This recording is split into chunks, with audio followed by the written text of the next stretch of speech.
ದೇವರಾಜರ struck ಟರ್ಮಿನಲಲ್ಲಿ 22-23ರಲ್ಲಿ Basavaraj ಬೊಮ್ಮಾಯಿರವರು ಮುಖ್ಯಮಂತ್ರಿ ಆಗಿದ್ದರು, ಶ್ರೀರಾಮುಲುರವರು ಮಂತ್ರಿ ಆಗಿದ್ದರು. ಒಂದು 50 ಕೋಟಿಗೂ ಹೆಚ್ಚು ಹಣ ಈ ರೀತಿ ಹೆಚ್ಚು ಕಮ್ಮಿ ಆಗಿದೆ. ಸೊ ಇದಲ್ಲದೆ ಗಂಗಾ ಕಲ್ಯಾಣ ಯೋಜನೆಯಲ್ಲಿ 430 ಕೋಟಿ ರೂಪಾಯಿ ಅವ್ಯವಹಾರ ಆಗಿದೆ. ಯಾರ ಕಾಲದಲ್ಲಿ? ಯಡಿಯೂರಪ್ಪನವ್ರ ಕಾಲದಲ್ಲಿ, ಕೋಟಾ ಶ್ರೀನಿವಾಸ ಪೂಜಾರಿ ಅವರ ಕಾಲದಲ್ಲಿ. ಇದಲ್ಲದೆ ಪ್ರವಾಸ ಉದ್ಯಮ ಇಲಾಖೆ ಅಲ್ಲಿ ಸುಮಾರು ಒಂದು 2.5 ಕೋಟಿ ರೂಪಾಯಿ ಯೋಗೇಶ್ವರ್ ಅವರು ಇದು ಮಂತ್ರಿ ಆಗಿದ್ದರು. ಬೊಮ್ಮಾಯಿರವರು ಯಡಿಯೂರಪ್ಪನವರು ಆಗ ಮುಖ್ಯಮಂತ್ರಿ ಆಗಿದ್ದರು. ಕ್ಯೂಯಾನಿಕ್ಸ್ನಲ್ಲಿ CAG ವರದಿ ಇದೆ. CAG ವರದಿ 500 ಕೋಟಿ ರೂಪಾಯಿ ವರದಿ ಇದೆ. ಅಶ್ವಥ್ ನಾರಾಯಣರವರು ಮಿನಿಸ್ಟ್ರು, BS ಯಡಿಯೂರಪ್ಪನವರು, ಬೊಮ್ಮಾಯಿರವರು ಒಬ್ಬ ಮುಖ್ಯಮಂತ್ರಿಗಳು. ಕೋವಿಡ್ ಹಗರಣ ಸುಧಾಕರ್, ಶ್ರೀರಾಮುಲು ಒಟ್ಟು 40,000 ಕೋಟಿ ರೂಪಾಯಿ 40,000 ಕೋಟಿ ಹಗರಣ. ಇದೆಲ್ಲ ಕೂಡ ಈಗಾಗಲೇ BJP ಕಾಲದಲ್ಲಿ ಮತ್ತು ಭದ್ರಾ ಮೇಲ್ದಂಡ ಯೋಜನೆಯಲ್ಲಿ 2,000 ಕೋಟಿ ರೂಪಾಯಿ ಅಂತೇಳಿ ವಿಶ್ವನಾಥ್ ಅವರು ಪ್ರಸ್ತಾವನೆಯನ್ನು ಮಾಡಿದರು. ಅದು ಕೂಡ ಯಡಿಯೂರಪ್ಪನವರು ಮತ್ತು ಬೊಮ್ಮಾಯಿರವರ ಕಾಲದಲ್ಲಿ ಅನೇಕ ಇದು ಈಗಾಗಲೇ ತನಿಖೆಗಳು ಈಗಾಗಲೇ ನಡ್ಕೊಂಡು ಬರ್ತಾ ಇದೆ. PSI ಮತ್ತು ನೇಮಕಾತಿ ವಿಚಾರದಲ್ಲಿ ಯಡಿಯೂರಪ್ಪನವರು ಮತ್ತು ಬೊಮ್ಮಾಯಿ ಕಾಲದಲ್ಲಿ ಬೊಮ್ಮಾಯಿರವರು ಹೋಮ್ ಮಿನಿಸ್ಟರ್ ಆಗಿದ್ದು, ಅರಗ ಜ್ಞಾನೇಂದ್ರ ಅವರು ಕೂಡ ಹೋಮ್ ಮಿನಿಸ್ಟರ್ ಆಗಿದ್ದರು. ಹಾಗೂ ಕೂಡ 100 ಕೋಟಿ ರೂಪಾಯಿ ಬಂದಿರೋದು. ಈಗಾಗಲೇ ಜಸ್ಟಿಸ್ ವೀರಪ್ಪನವರ ಸಮಿತಿ ಈಗಾಗಲೇ ಇದರ ಬಗ್ಗೆ ಒಂದು ದೊಡ್ಡ ತನಿಖೆ ಕೂಡ ಈಗಾಗಲೇ ನಡೆಸ್ಕೊಂಡು ಬಂದಿದೆ.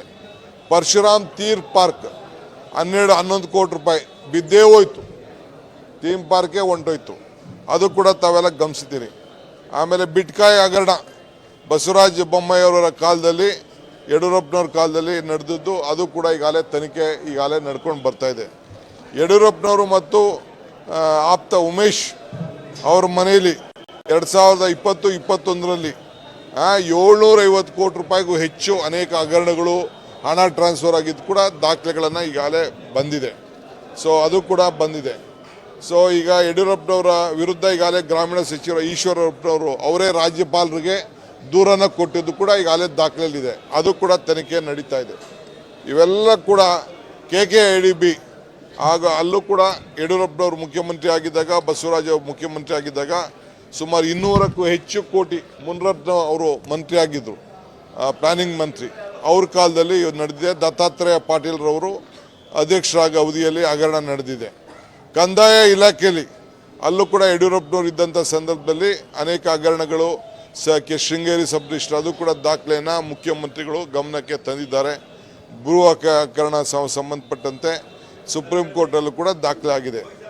ಕೃಷಿ ಇಲಾಖೆಯಲ್ಲೂ ಕೂಡ ಬಸವರಾಜ ಬೊಮ್ಮಾಯಿ ಇದ್ದಾಗ, BC ಪಾಟೀಲ್ ಇದ್ದಾಗ ಅನೇಕ ದಾಖಲೆಗಳು ಕೂಡ ಬಂದಿದೆ. KDBಯಲ್ಲಿ ಕೂಡ ಯಡಿಯೂರಪ್ಪನವರು ಮತ್ತು ಜಗದೀಶ್ ಶೆಟ್ಟರ್ ಅವರು ಇದ್ದಂಥ ಸಂದರ್ಭದಲ್ಲಿ ಕಟ್ಟಾ ಸುಬ್ರಹ್ಮಣ್ಯ ನಾಯ್ಡು, ಮುರುಗೇಶ್ ಶ್ರೀರಾಣಿ ಅವರು ಮುಂತಾದ ಭಾಗಿಯಾಗಿದ್ದಂತ ಕೂಡ ಹಗರಣಗಳ ಕರ್ಮಕಾಂಡ ಈಗಾಗಲೇ ತನಿಖೆಯಲ್ಲಿದೆ. ಇನ್ನು ಬಿಸಿ ಕೂಡ ಆರಿಲ್ಲ. ಗಣಿ ಇಲಾಖೆಯಲ್ಲಿ ಮತ್ತು ಗುರು ರಾಘವೇಂದ್ರ ಬ್ಯಾಂಕ್ನಲ್ಲಿ ಇಷ್ಟು ಸಾವಿರಾರು ಕೋಟಿ ರೂಪಾಯಿ ಹಗರಣ ಆದರೂ ಕೂಡ CBIಗೆ ಇನ್ನೂ ಕೊಟ್ಟಿಲ್ಲ, ತನಿಖೆ ಆಗಿಲ್ಲ, ಆಫೀಸರ್ಸ್ ನೇಮಕ ಆಗಿಲ್ಲ.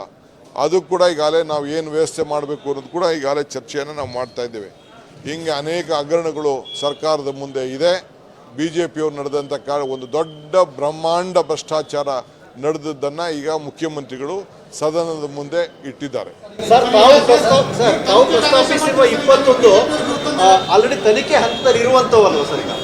ಅದು ತನಿಖೆ ಅಂತ ಇದೆ. ಕೆಲವು ಮುಚ್ಚಾಕಿದ್ದಾರೆ, ಮುಚ್ಚಾಕ್ಲಿಕ್ಕೆ ಪ್ರಯತ್ನ ಮಾಡಿದ್ದಾರೆ. ಅದು ನಾವೆಲ್ಲ ಶೀಘ್ರವಾಗಿ ಮತ್ತೆ ಅದಕ್ಕೆ ಯಾವ ರೀತಿ ತನಿಖೆ ಮಾಡಿ ಜನರಿಗೆ ನ್ಯಾಯವನ್ನು ಒದಗಿಸ್ಕೊಡ್ಬೇಕು ಆ ಕೆಲಸವನ್ನು ನಾವು ಮಾಡ್ತೇವೆ. ಏನಿಲ್ಲ, ಹೇಳ್ತೀನಲ್ಲ, ನಾವು ತನಿಖೆ ಮಾಡ್ತಾ ಇದ್ದೀವಿ, ಅದನ್ನು ತನಿಖೆ ಮಾಡ್ತೀವಿ. ನಾವೇನು ಮಾಡಿದ್ರು ನಾವು ಯಾರು ಕೂಡ ರಕ್ಷಣೆ ಮಾಡ್ಲಿಕ್ಕೆ ಹೋಗುದಿಲ್ಲ. ಎಲ್ಲರೂ ಕೂಡ ಬಯಲಿಗೆಳೆದು ರಸ್ತೆಗೆ ಹಿಡಿಯಂತ ನಿಮ್ಮ ಸಾರ್ವಜನಿಕ ಗಮನಕ್ಕೆ ತರುವಂಥ ಕೆಲಸವನ್ನು ನಾವು ಮಾಡ್ತೇವೆ.